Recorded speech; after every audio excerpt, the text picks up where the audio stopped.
Hello friends, welcome to அரிசி சமையல்.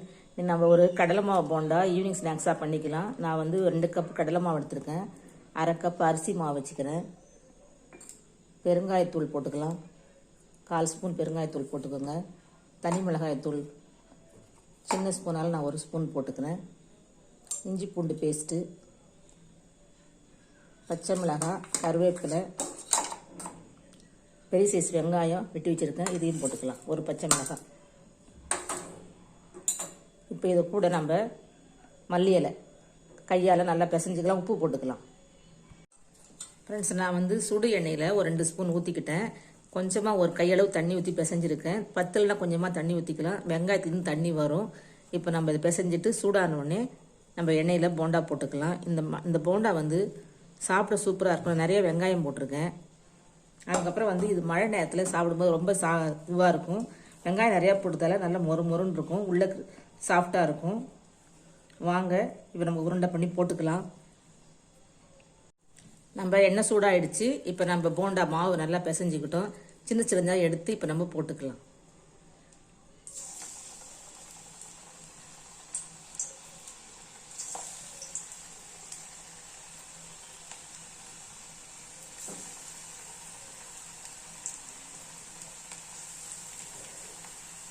இதே போல் நம்ம வானலில் எவ்வளோ எண்ணெய் இருக்கோ அந்த அளவுக்கு போட்டுக்கலாம். ரெண்டாவது திரும்ப அடுத்தது போட்டுக்கலாம்.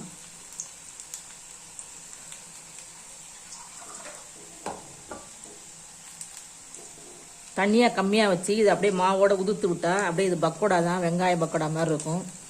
சாப்பிட சூப்பராக இருக்கும்.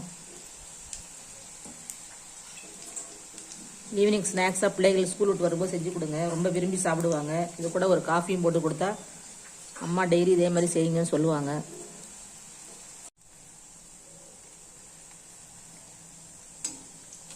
வாங்க லைட்டாக திருப்பிக்கலாம்.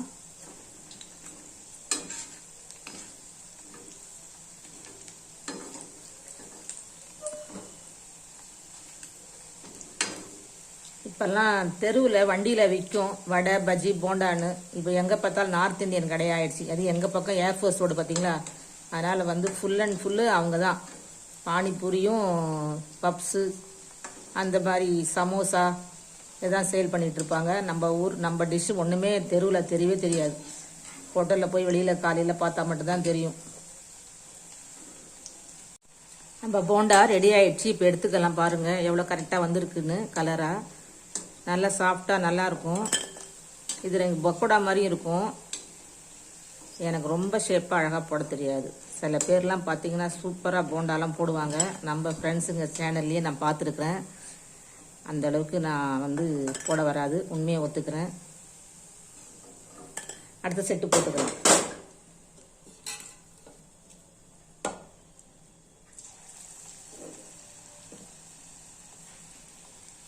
இதே மாதிரி எல்லா மாவையும் போட்டுக்கலாம்.